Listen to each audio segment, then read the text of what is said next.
Hey guys, this is Rajat from e-GMAT.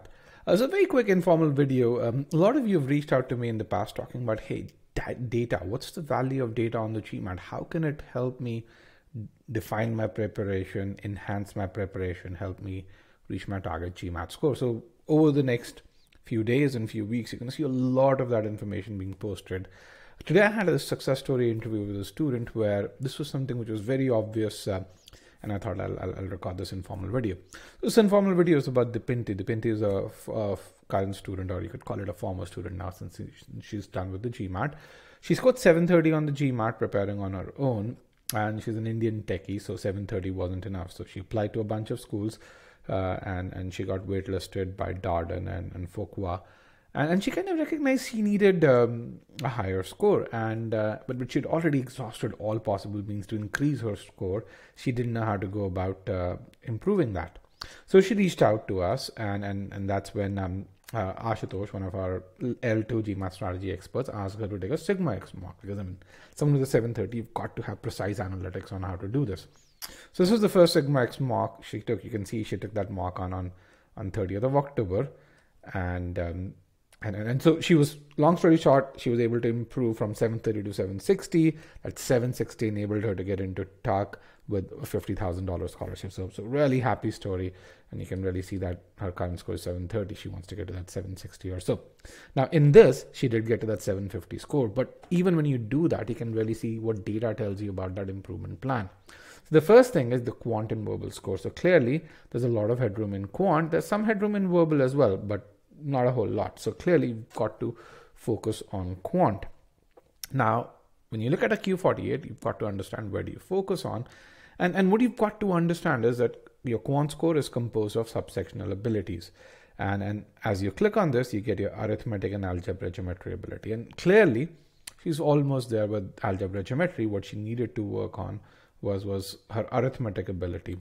She actually did a further drill down, and she said, okay, she's got to focus on data sufficiency, and then she has to focus on PNC and probability, which is kind of what she did on the Quant module. She focused on PNC probability. Again, she's already there to a certain degree, so she didn't need to do everything.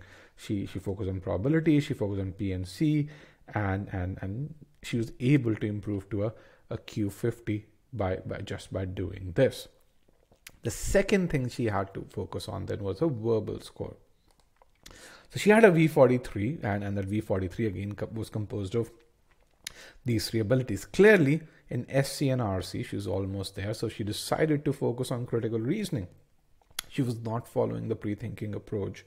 And so she started learning pre-thinking, even though she was already at an 81st percentile. Spending those about 10 days on the critical reasoning module, she's able to improve her CR ability from that 81st percentile to that 90th percentile. Eventually, when she took her final attempt, she was able to score a Q50 and a V44. Her CR percentile was phenomenal. That helped her get to that 760 and that fairy tale ending with TUC, which was a reach school for her. She was able to get in there with that scholarship. So again, this is the power of data, where data can tell you where you're faltering, why you're faltering. And in this case, clearly what you can see is that there is a specific weakness in critical reasoning that she's had, where she's taking so much longer to solve questions as questions become more and more challenging over here.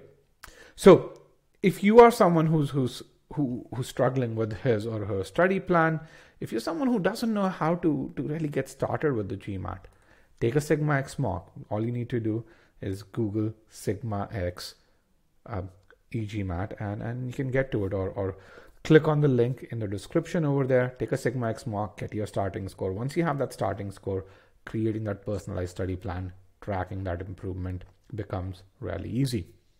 Happy learning.